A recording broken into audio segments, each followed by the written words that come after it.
How's it going, everybody? My name is Warner Fields with Fields of Profit. Today I'm here with my friend, my student Kwa, who has been crushing it on Amazon lately. I'll kind of let him tell you what his recent milestone that he's hit. If you just want to kind of introduce yourself, let him know how you got into Amazon, let him know where you're at sales wise. We can just kind of roll from there.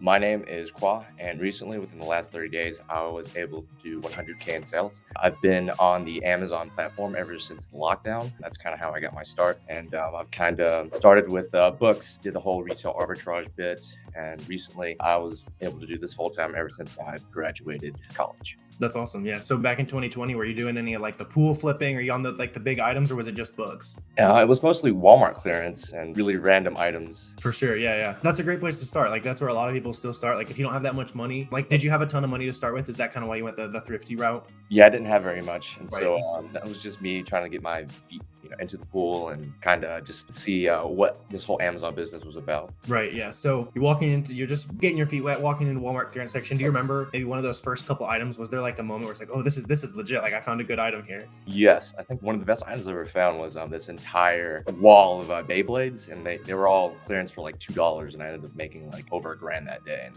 I was There hooked. you go. That's awesome. Especially early on. That's one of the ones that keeps you going. Like, Yeah.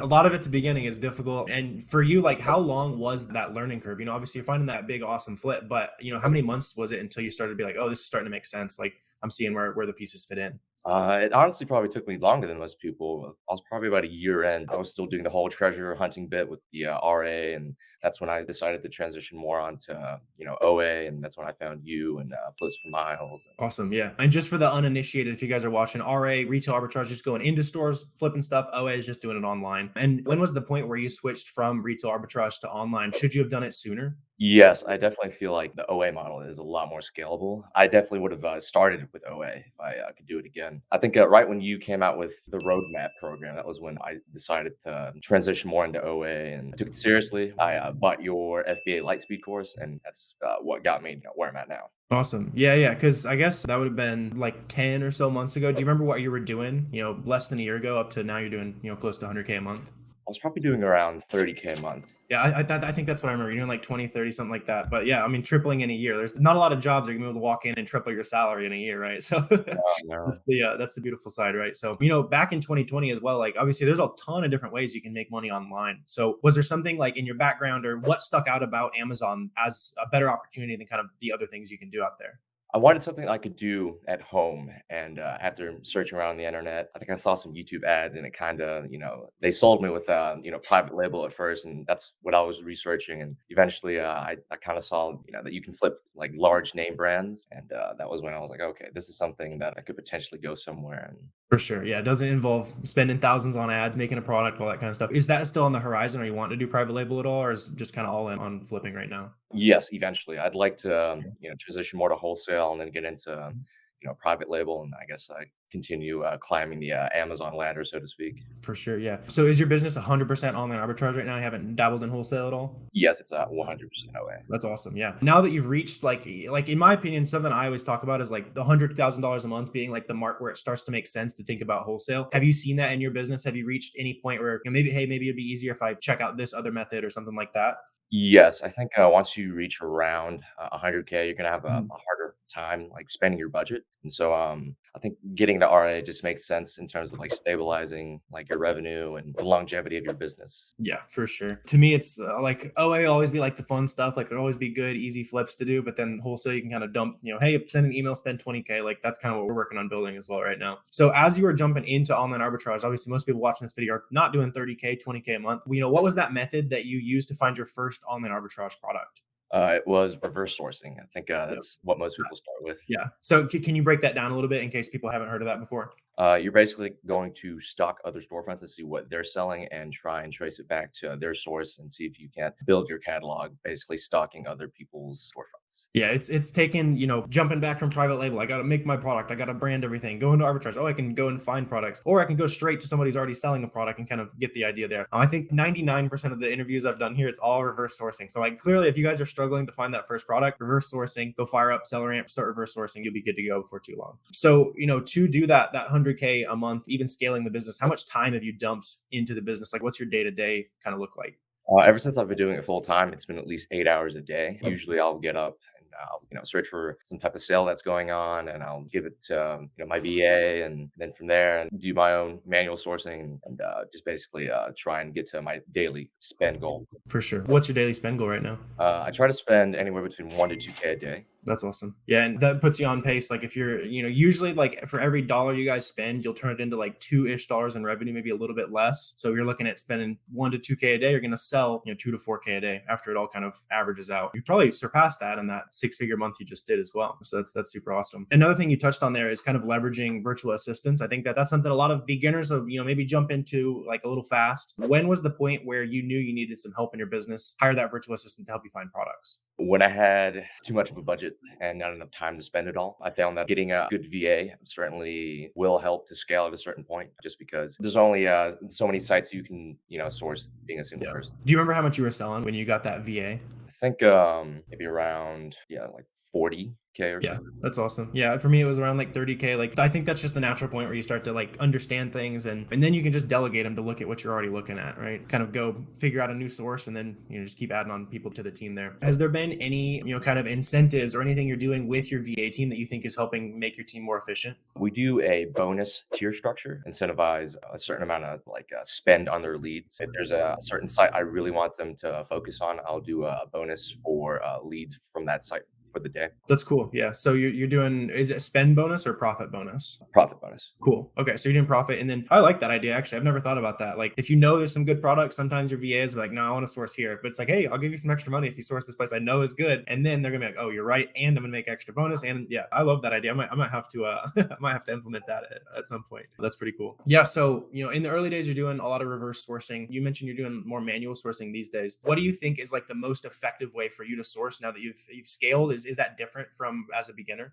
It's really a combination of all of the sourcing methods. I feel like it's kind of like the right tool for the right situation. But once you get like a certain site loop going, or sites that you're confident in, like you're gonna go right to those sites, and you're gonna try and spend money as quickly as you can. But as you try to expand, and as different sites come up, you're gonna try and use different methods for the right scenario. Sure, yeah. So something I like to do is, if it's a good sale, a bunch of different products, just kind of go through it, right? Like if it's got one brand, you fire it into Keep a Product Finder. Is that kind of the stuff you're talking about there? Like, Exactly. yeah, for sure. That's something I think a lot of newer sellers get wrong is, oh, I'm going to master this one thing and that's all I need to do. But really, like you're using a spectrum of skills and really just kind of taking it one by one, starting with reverse sourcing, going into manual, and getting fancy with it after that. Now that you've scaled a business, you've been decently successful. Is there any kind of misconceptions you think a lot of new Amazon sellers might have? Is there anything you had as a misconception when you were starting? I guess in the beginning, I used to think that people needed dozens of websites in order to get to 100K in a month. But it's really a select handful of websites that are really bringing in the majority of my sales. So I think it's just building that confidence in a select few, as opposed to a whole bunch that That's you're awesome. familiar with. Yeah, that was big for me as well. Like those first couple websites, just master it. Once you find like a good coupon, you find some good products, go crazy hard on it. Like I love that. And it doesn't have to be the 20 different websites business. You can make a ton of money buying from a few sites. That's super awesome. And yeah, so as you've been scaling the business, going from small scale obviously up to 6 figures a month, was there anything that you had to stop doing? I think it's interesting to see like the things that you were doing that was just wasting too much time. Like what methods did you stop doing, sourcing certain places to reach that higher scale? Something that I really had to pay attention to was a lot of stuff that was on the front page of a lot of sales, just because it may be profitable now, but if everybody's seeing it, then it's just bound to tank. And yeah, just really watching out for offer spikes, and if something's just too easy to find, I think is Yeah, that was a big one for me, right? Especially as arbitrage is getting more and more popular, you gotta get a little more creative, right? So you can't go to the Ulta, do sales where it's like 10 items, right? Everybody's gonna look at those 10 items, so those items probably aren't gonna say profitable. But you got sales with 3,000 items, you can find a lot more gems in there that people might be a little bit less likely to find. So kind of on the flip side of that, going from 30 to 100K a month, what did you start doing that helped you reach that higher scale? I started building a lot of confidence in a select few sites that I got really good at sourcing. And I started incorporating more category and brand loops, and just going through places where I feel very confident that I'm going to be able to find good leads. For sure. Yeah. And how did you kind of develop that over time? Is that just simply putting in the reps, putting in the time? Yes, I think just going out there and understanding what makes a good OA item as well, like with moats and with certain brands and categories. For sure. Yeah, I like what you're touching on with moats there, like things that other people can't copy about your products. Do you know like a couple, a few examples of some moats you've used in the past? Coupons, gift cards, and cashback. Yeah, that's the classic ones. Loyalty points, any way that you guys can go out and get extra discounts on those items, like that is essential. Like that's what separates the newbie Amazon sellers from the veteran sellers, the people who are actually going to be making profit. So another thing that you've obviously been taking advantage of is kind of the community aspect, right? So you're jumping in communities, you're talking with people. What kind of benefits have you seen from doing that? Are you doing any kind of social media? Like, should new Amazon sellers put themselves out there? Yes, I think you absolutely should go out and try and interact with other sellers, just because it can be as simple as someone mentioning a brand and you going out there Mhm. and being able to build your catalog with just a couple extra items, or just problem solving together and just sharing knowledge, and it really helps to cut down the learning curve. For sure. It's also just more fun. Like, why are you going to figure out everything on your own when you can do it with two or three other people who want to figure it out at the same time? Do you have any advice for that new Amazon seller who's trying to make a couple connections? What should they do to make a couple friends? You can make a Twitter or any type of social media and just go and follow a whole bunch of other Amazon sellers, or you can go out and try and maybe join a Discord, or you can go and buy some type of coaching program like I did. That really cut down on the learning curve for sure. Awesome. Yeah, something I usually say, like, if you want to take the cheapest, most easy route, just jump into like free groups and start answering people's questions. If you don't answer people's questions, then shoot them a DM, say, hey, let's figure this out. Like, people just want somebody to share the journey with. There's going to be other beginners who want to share the journey, and just put yourself out there. Like, there's no reason not to. Like we're talking about, like, that's one of the biggest things that helped me grow my business. I think you'd probably say it's one of the biggest things that helped you. So don't sleep on it. You can do Amazon and never talk to anyone, but you'll make way less money. So go talk to people, put yourself out of the comfort zone. So do you have a social media of any kind? If people want to go reach out to you, you got a Twitter, Instagram? Yes, I have a Twitter at FBA is the way. Awesome. Yeah, we'll get that link down below. So if you guys, especially if you're on the similar sales level, you guys want to kind of mastermind together, I'm sure you'd be open to that. So go check that out. Go drop call, follow there. So I just want to kind of ask a couple few questions here. Now that you've reached close to six figures a month, what would you say is holding you back now? I know a lot of beginners are like, oh, that's my dream, but what is holding you back from 200, 300 at this point? I think smoothing out some of the systems and continuing to outsource some lower dollar value tasks, and just continuing to build the team. For sure. Yeah. So what are those kind of tasks that you think you're going to be able to outsource that, kind of eating up your time right now? Keeping track of, I guess, when inventory arrives, how much is checked in, repricing, and just general admin tasks. Yeah, that was a big one. I think you've definitely reached the scale. Like I got to like 200 a month before I started like thinking about outsourcing admin. For some reason, I was doing it all myself. Like I'll probably challenge you to look into getting an admin VA. It's way worth your time at this point, especially if you're trying to free up that time. You're working full time on the business. So any of those hours you can buy back to go source more products, you're going to make way more money. So yeah, I think that'd be a pretty good one there. And then, now you've already gone full time, like, you're doing pretty well in online arbitrage. Where do you see the business a year from now? What's the sales goal? What kind of business model you're going to want to be in?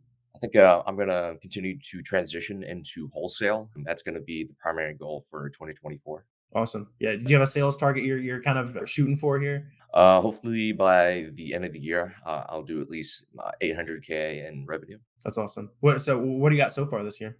478. Awesome. You got to bump up that goal. You're setting it too easy.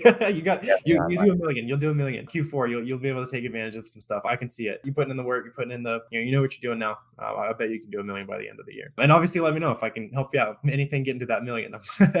Would love to see you smash those goals. So just to kind of wrap it up, let's say you're that guy or girl who's they've got $0 in sales. They've got $1,000 in sales. What should they go do today to take action on their business? What's the first steps? Continuing to put the reps in. I think getting keep illiterate is probably one of the most important skills in OA. And so just go out there and read as many keep it graphs as you can and understand what makes a good and bad product. I gotta say, it's super surreal to be one of the people that were watching your videos in the beginning of my Amazon journey to being one of the people being interviewed in one now. So it's super cool. Someone can just watch one of your videos, and that could be the doorway to getting them to where to 100K now. For sure. Yeah. Love to hear that, man. There's a lot of you guys watching this video right now will be where he is, a year from now, 2 years from now. If you put in the work, start today. So I really appreciate you guys watching this video. If you guys did get value out of today's video, please feel free to hit that subscribe button, kind of add a little bit of that value back. If you guys have any questions, comments, feel free to drop those down below as well. Make sure you go follow Qua on those socials. I'll go ahead and drop those links down below for you guys as well. But I really appreciate you guys watching this video, and I will see you next time.